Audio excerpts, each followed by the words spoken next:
Assalamualaikum warahmatullahi wabarakatuh. Baik, sebelum memulai pembelajaran, alangkah baiknya kita berdoa dulu ya. Nah, untuk ketua kelas, silakan untuk memimpin doanya.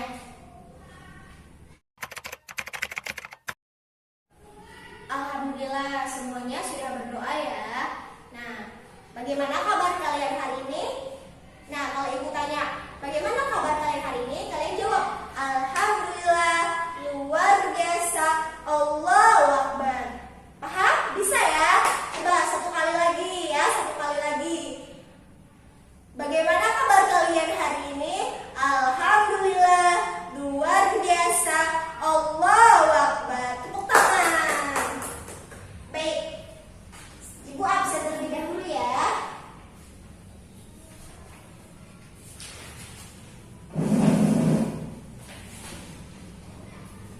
Muhammad Yusuf, Fitri Vilayati, Syafaat Rahmat, Syifa Oktaviani, Tiara Novita Anggraini, Akila, Khairul Najid. Alhamdulillah, semuanya hadir semua ya. Baik, sebelum memulai pembelajaran, ibu ada sedikit ice breaking buat kalian ya, untuk pembukaan ya, biar kalian semangat belajarnya ya. Nih, kalau ibu bilang tepuk pagi, gimana? Paham? Bisa coba bareng-bareng. Tepuk pagi. Nah, pinter. Terus kalau ibu bilang tepuk siang, hey, gitu ya? Bisa? Bisa. Ya lagi, tepuk siang, hey. Nah, pinter. Terus yang ketiga, tepuk sore. Tepuk sore. Hah, itu ya, sebelah kiri ya. Nah, pinter. Coba lagi, tepuk sore. Hah, nah bisa semuanya. Coba dari tepuk pagi, siang, sore. Bareng-bareng ya. Nah, 1, 2, 3. Tepuk pagi. Tepuk siang. Hey, tepuk sore.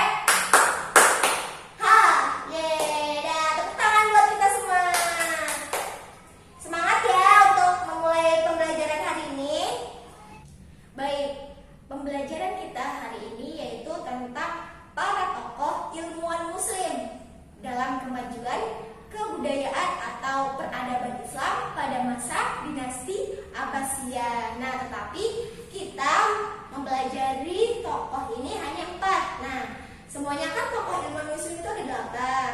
Nah, yang kita bahas hari ini hanya 4 tokoh ilmuwan muslim. Nah, tujuannya apa? Tujuan pembelajaran kita pada materi kali ini yaitu agar kita mampu menyebutkan para tokoh ilmuwan muslim dalam kemajuan kebudayaan atau peradaban Islam pada masa dinasti Abbasiyah. Terus kita juga mampu menyebutkan peran dan biografi tentang para tokoh ilmuwan muslim pada masa dinasti Abbasiyah, dan juga kita mampu memahami atau menyebutkan karya dari para tokoh ilmuwan muslim pada masa dinasti Abbasiyah. Siap untuk memulai pembelajaran hari ini? Alhamdulillah siap.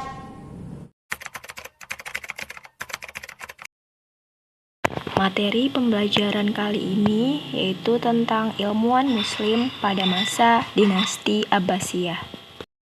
Para ilmuwan muslim ini berperan besar untuk mewujudkan ide-ide cemerlang melalui penemuan, karya-karya ilmiah, mulai dari berkembangnya ilmu pengetahuan pada masa tersebut.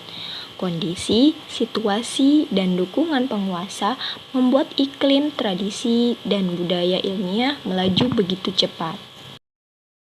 Ilmuwan yang pertama yaitu Ali ibnu Robban at-Tabari. Ali ibnu Robban at-Tabari lahir pada tahun 838 Masehi. Ayahnya seorang dokter dan penulis kaligrafi yang hebat. Dari ayahnya, Ali at-Tabari pertama kali belajar ilmu kedokteran. Ali at-Tabari tidak hanya ahli dalam bidang ilmu kedokteran, ia juga ahli dalam bidang astronomi, filsafat, matematika, dan sastra. Ali at-Tabari juga mahir berbahasa Arab dan Yunani. Ali at-Tabari wafat pada tahun 870 Masehi. Karya-karya dari Ali at-Tabari diantaranya yang pertama Firdaus al-Hikmah, merupakan ensiklopedia kesehatan yang memuat di dalamnya tentang obat-obatan dan cabang ilmu kesehatan. Yang kedua Din ad-Daulah, yaitu sebuah kitab membahas tentang agama dan negara. Yang ketiga, Hifzus Shihah, yaitu sebuah buku yang menjelaskan cara menjaga kesehatan, dan masih banyak karya lainnya. Selanjutnya, ilmuwan yang kedua yaitu Ibnu Sina. Beliau mempunyai nama lengkap Abu Ali al-Husain bin Abdullah bin Ali bin Sina, lahir pada tahun 980 Masehi. Beliau pada usia 21 tahun sudah mulai menulis buku. Sebagai dokter, Ibnu Sina lebih suka tindakan preventif daripada kuratif dan selalu menguatkan aspek rohani dan jasmani pasien dalam pengobatannya, di mana semua yang dikatakan Ibnu Sina terbukti dan menjadi masalah utama atas kesehatan manusia pada saat itu. Ibnu Sina wafat pada tahun 1037 Masehi. Karya-karya dari Ibnu Sina dalam bidang ilmu kedokteran antara lain Al-Qanun fi Tibb, yang artinya dasar-dasar ilmu kedokteran, di mana buku ini menjadi buku yang menguasai dunia pengobatan di Eropa dan menjadi buku sumber kedokteran di Perancis. Yang kedua yaitu Asy-Syifa, berisi tentang cara pengobatan termasuk tentang pengobatan penyakit syaraf. Dan masih banyak karya-karya lainnya. Selanjutnya yang ketiga Ar-Razi. Nama lengkap beliau adalah Abu Bakar Muhammad bin Zakaria Ar-Razi. Beliau dilahirkan di kota Rai, Tehran, ibu kota Iran. Di Baghdad, beliau dikenal sebagai kepala dokter di rumah sakit besar yang ia dirikan sendiri, di mana beliau sebagai penemu penyakit cacar air dan darah tinggi. Karya-karya besar Ar-Razi sangat berarti bagi perkembangan ilmu kedokteran, di antaranya yaitu yang pertama smallpox atau penyakit cacar, yang kedua air raksa, di mana salah satu penemuan Ar-Razi yang sangat berguna dalam dunia medis, dan yang ketiga diagnosa hipertensi. Ar-Razi merupakan seorang dokter yang pertama kali melakukan diagnosa terhadap hipertensi atau darah tinggi. Metode pengobatannya tergolong khas, yaitu dengan pemanasan syaraf. Dan masih banyak karya-karya besar lainnya yang menjadi rujukan utama bagi pengembangan ilmu kedokteran di masa-masa yang akan mendatang. Buku-buku karya Ar-Razi ini banyak dijumpai di perpustakaan universitas di Eropa dan digunakan sebagai buku rujukan untuk dunia kedokteran di Barat. Temuan selanjutnya yaitu Al-Kindi atau filosof muslim pertama. Beliau mempunyai nama lengkap Abu Yusuf Yaqub bin Ishaq bin Sabah Al-Kindi, seorang putra gubernur yang lahir di Kufah sekitar tahun 801 Masehi, lalu menetap dan meninggal di Baghdad, Irak pada tahun 873 Masehi. Di Barat, ia dikenal dengan nama Al-Kindus. Beliau hidup pada masa pemerintahan Khalifah Al-Amin, Al-Ma'mun, Al-Mustashim, Al-Wasik, dan Al-Mutawakkil. Karena merupakan keturunan asli Arab, maka beliau memperoleh gelar filosof Arab, dan ia merupakan representasi pertama dan terakhir dari seorang murid Aristoteles, yaitu filosof Yunani di dunia timur. Al-Kindi lebih dari seorang filosof, ia ahli perbintangan, kimia, ahli mata, dan musik. Tidak kurang dari 361 buah karya ilmiah yang ditulisnya. Namun sayangnya kebanyakan dari karya itu tidak bisa ditemukan. Di antara karya filsafatnya adalah Risalah fi Maqdul al-Mantiq bil Istifa al-Qaul fi, sebuah pengantar lengkap logika. Lewat karyanya, Al-Kindi ini berusaha menjelaskan hubungan agama dengan filsafat. Ia mengatakan antara filsafat dengan agama tidak ada pertentangan dan tidak perlu dipertentangkan, karena keduanya sama-sama mencari kebenaran.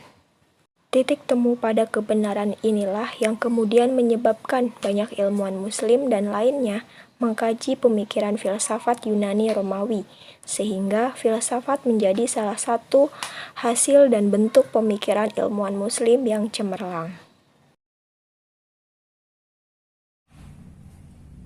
Baik, setelah Ibu menjelaskan materi tentang pada para tokoh ilmuwan Muslim ini, Ibu akan membagi kalian kelompok ya. Nah, setiap kelompok itu terdiri dari 5 orang atau 6 orang ya. Kita berhitung ya dari angka 1 sampai 6, nanti kalau udah 6 baru angka 1 lagi. Paham? Paham. Baik, nah sudah dibagi ya kelompoknya. Nah, di sini Ibu mempunyai soal tentang seputar tokoh ilmuwan Muslim ini ya. Nah, coba setiap kelompok kan sudah masing-masing pada kelompoknya ya. Nah, sekarang coba kalian tutup buku LKS atau buku tulisnya. Nah, sudah ya. Kalian nanti per kelompok ini menjawab tentang pertanyaan dari Ibu ini, tapi tanpa melihat buku. Paham? Paham. Soal yang pertama, silakan ditulis per kelompok. Jelaskan biografi dan karya dari 4 tokoh ilmuwan Muslim pada masa dinasti Abbasiyah. Sudah? Sudah. Yang kedua, mengapa ilmuwan berperan besar membawa kemajuan dinasti Abbasiyah? Sudah ya? Dan yang ketiga, apa yang dilakukan ilmuwan untuk membawa kemajuan bagi dinasti Abbasiyah? Nah, udah itu Ibu kasih 3 soal saja ya. Nah, setelah kalian sudah menulis, Ibu beri waktu 15 menit. Cukup nggak? Cukup ya. Nah, setelah kalian sudah mendiskusikan per kelompok, nah perwakilan dari 2 orang ini maju ke depan untuk mempresentasikan hasil di diskusinya. Paham? Paham. Yaudah, kerjain.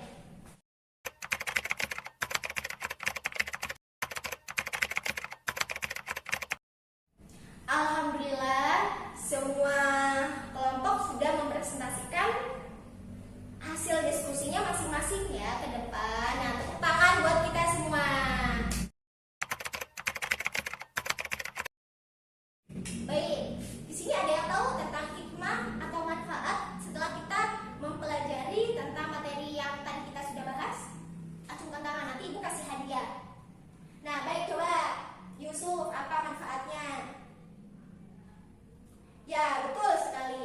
Yaitu manfaatnya setelah kita mempelajari tentang para tokoh ilmuwan Muslim pada masa dinasti Abbasiyah ini, kita dapat meneladani sikap yang cerdas, yang pintar, yang tentang ilmuwan, ada yang di bidang kesehatan ya.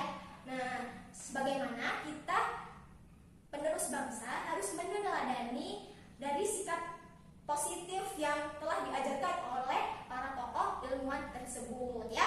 Paham semuanya? Alhamdulillah, Pak. Ada yang ditanyakan?